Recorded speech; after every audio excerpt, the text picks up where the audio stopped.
É isso mesmo, então a gente vai conversar agora com o professor de economia.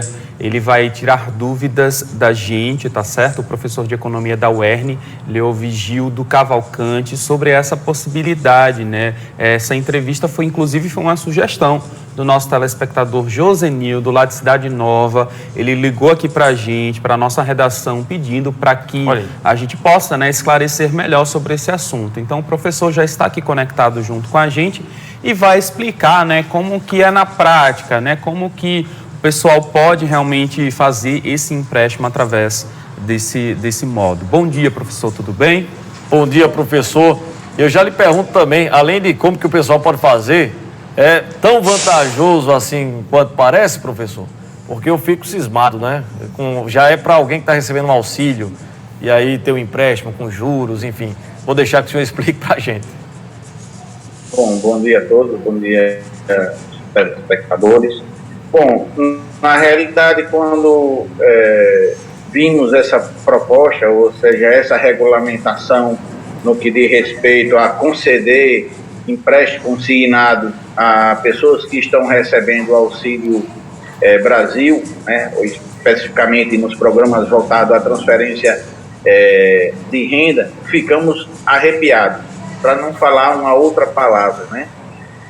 Porque são pessoas que estão em extrema vulnerabilidade econômica, né?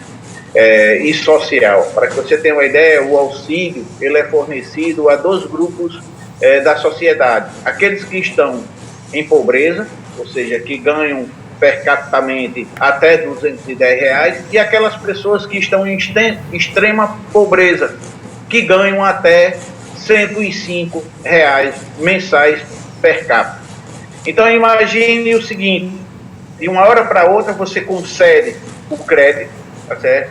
Permitindo uma margem de até 40%.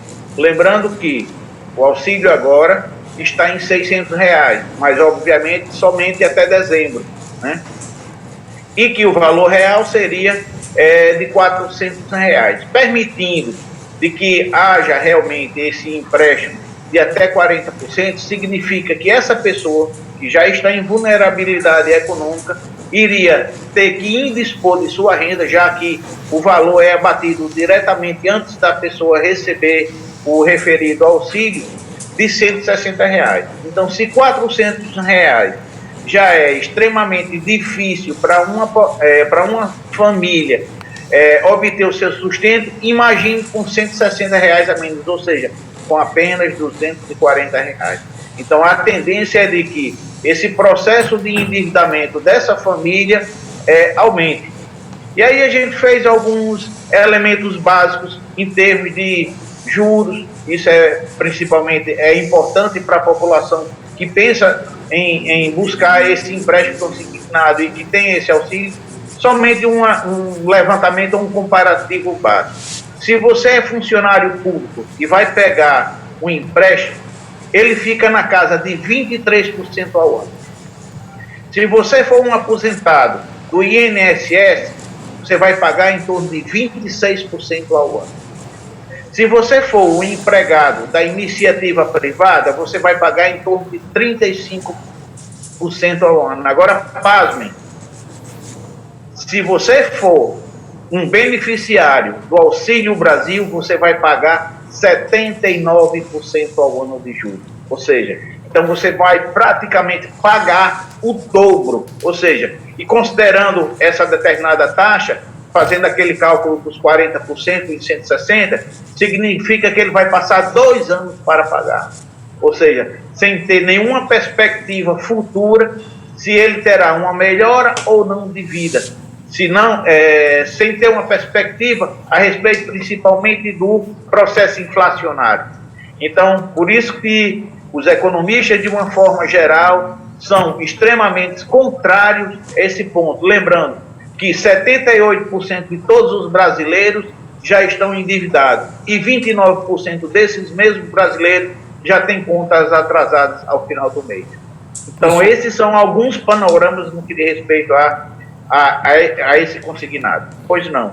O senhor falava bem agora, né?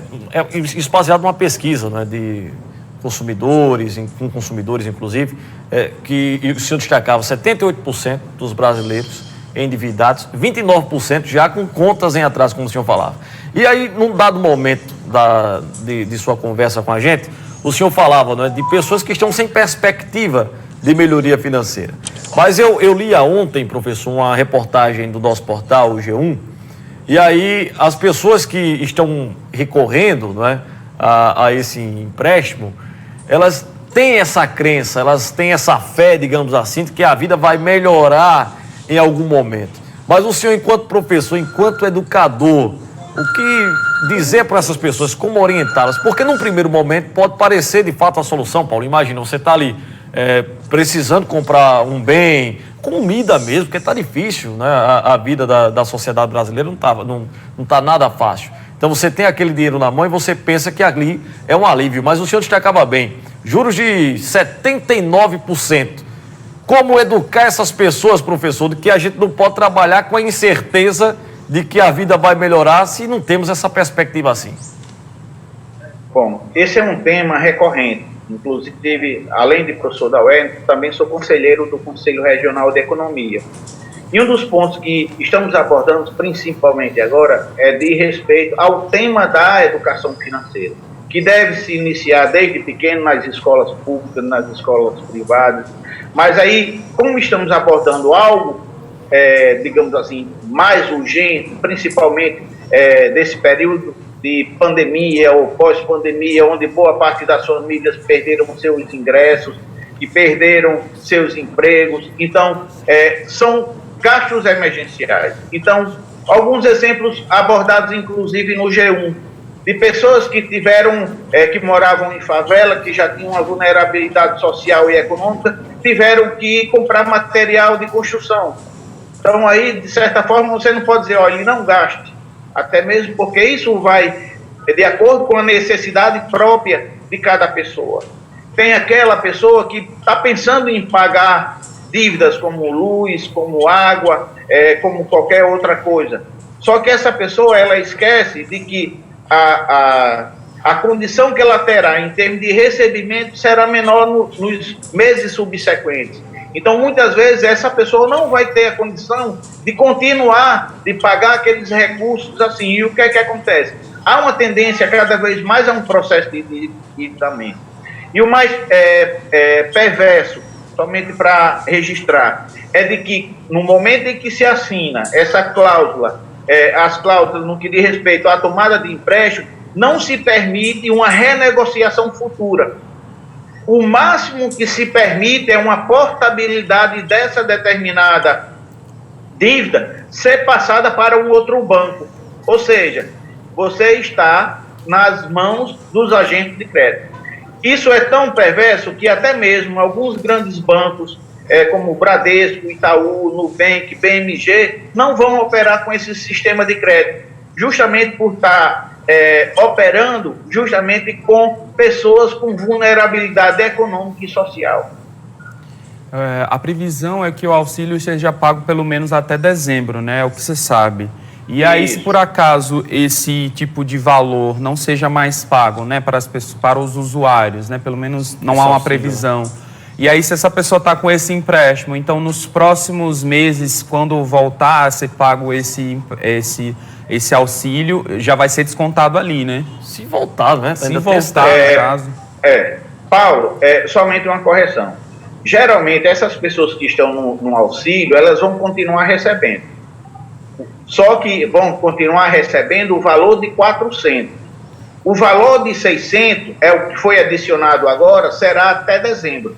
Então, pode ser que esse valor continue, ou seja, dos 600, pode ser que ele regresse para os 400. Por isso que as instituições bancárias não estão fazendo o empréstimo no valor dos 40% dos 600, mas sim nos 40% dos R$400. Tá certo? Então, por isso que geralmente, como essa condição não vai ter uma mudança repentina, então significa que os atuais beneficiários do programa Auxílio Brasil vão continuar no próximo ano, só que no valor de R$400. Olha só, E uma das ideias, né, desse empréstimo consignado era exatamente estimular, né, a circulação, né, da economia. Mas dessa forma, como o senhor falava agora, o senhor demonstrou assim, uma preocupação muito grande, né? Pessoas que já estão endividadas, numa situação difícil e que podem se endividar ainda mais, né? Tanto que, infelizmente, a previsão, como o senhor falava agora com o Paulinho, é até de reduzir, porque tem gente que hoje está recebendo 600, mas isso até dezembro, pelo menos essa é a garantia. Então, vem uma queda para 400, né? Imaginemos aí numa instituição que aceite, né, trabalhar com esses 600 reais. Vai ficar muito difícil, fica muito apertado, e com um detalhe que o senhor já falava, não é, professor? Vem o desconto, o desconto em cima do pouco que você já está recebendo, então vai ficar, eu entendo que fica mais apertado a cada mês. Eu acredito que não tem como ter um milagre para evitar isso. Isso, até mesmo porque hoje a grande questão dos endividamentos, de uma forma geral, que estudamos em disciplinas ou em áreas chamadas psicologia econômica, é de que as pessoas não estão preparadas para a questão da redução de custos. Então, muitas vezes, um deles é o fator do cartão de crédito. Então, você vai lá, compra um determinado bem e parcela em 10 vezes. Ora, aquilo está cabendo no meu orçamento. Só que essa pessoa não se conscientiza que no próximo mês ele vai ter o valor do que ele teria em termos de ingresso, menos aquela parcela. Só que as pessoas geralmente o quê? Continuam a gastar com o mesmo valor do que antes se tinha de parcelar aquele determinado bem. E aí o que é que acontece? Vira uma bola de neve. E aí, consequentemente, por não ter um controle dos seus gastos, daí a necessidade de você se anotar todos os gastos, inclusive o pequeno. Se vai comprar um pão, tem que se anotar. Se vai comprar um garrafão de água mineral, tem que se comprar, tem que se anotar. Por quê? São nos pequenos gastos que nós temos o início de grandes desequilíbrios no que diz respeito ao orçamento financeiro familiar.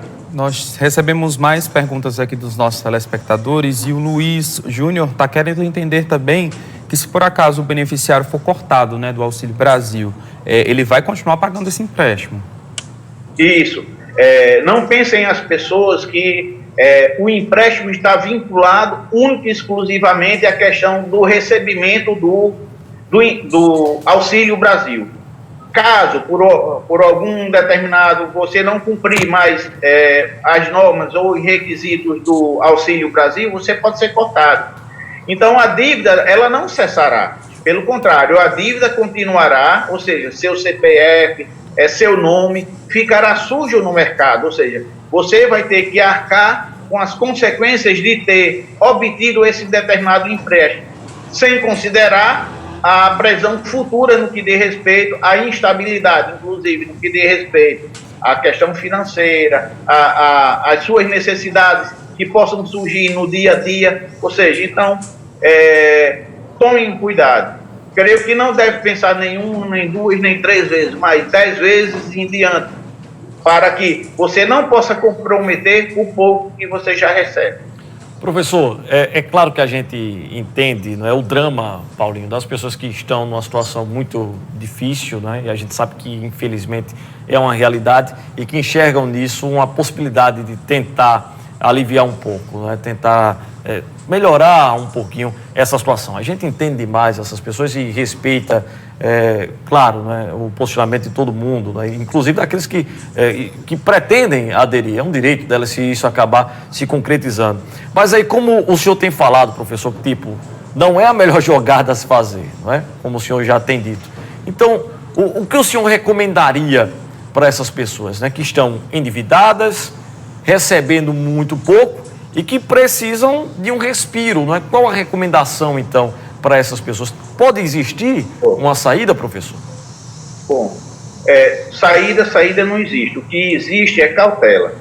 Então, pensar bem, colocar tudo na ponta do lápis, no que diz respeito às despesas, no que diz respeito do que esse ingresso vai lhe proporcionar, isso que você está chamando de respiro. Lembrando que esse respiro, o próprio nome diz, é momentâneo. E aí ele tem que se adequar após a contração dessa determinada dívida, como ele vai resolver isso. Eu posso citar um exemplo, inclusive de uma palavra dita pelo presidente do IPE, Eric Figueiredo. Disse, olha, mas tem pessoas que estão recebendo auxílio, que são empreendedores, que tem, por exemplo, um carrinho de lanche, que fornece marmita, ou seja, então, esse determinado valor que essa pessoa pode pegar, ele deve empreender. E aí, obviamente, que há uma possibilidade disso dar certo, como também há uma possibilidade de dar certo incerto, como é todo tipo de negócio. Mas quando a gente fala num respiro, no que diz respeito apenas para compras, materiais, até mesmo para compra de derivados ou alimentos, as pessoas têm que saber que nos meses seguintes, nos meses subsequentes, essa renda vai cair. E ele vai ter que arranjar, de alguma forma, algo para cobrir esse custo desse empréstimo. Então, cautela. Sei que a população está realmente em vulnerabilidade. Sei que a população está necessitando, inclusive, das condições básicas de sobrevivência, desde a alimentação, até mesmo as coisas mais simples, que são produtos de higiene. Mas é melhor você ter aquele certo e o garantido, e garantir o mínimo, do que, posteriormente, você submeter isso a uma restrição, a família a uma restrição ainda maior desses bens. Muito obrigado, professor Leovigildo Cavalcante, conversando com a gente, né, trazendo esclarecimentos, a opinião dele também, e essa orientação importante para as pessoas, né, Paulo? É isso mesmo. Muito obrigado pela participação. Até a próxima.